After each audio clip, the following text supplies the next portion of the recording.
This is the Unidentified Trucker UT. So we officially here at our delivery location, and we're in a bit of a dilemma.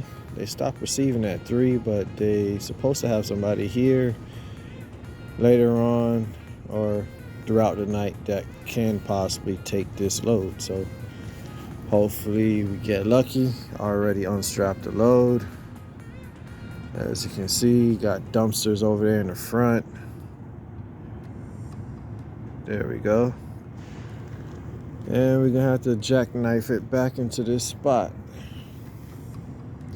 So, well, there's a guy inside. Just see a light on a forklift. There we go. So he's waiting on us to back up. Door 13. So probably should have set up that way and then back in, but let's get to it.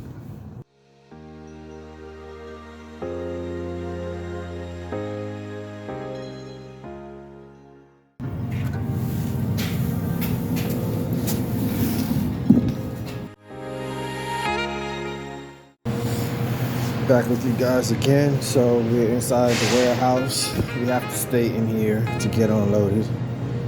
So have to slide the tandems all the way towards the rear, disconnect the red air hose. They put the lock on it and you come in here and wait.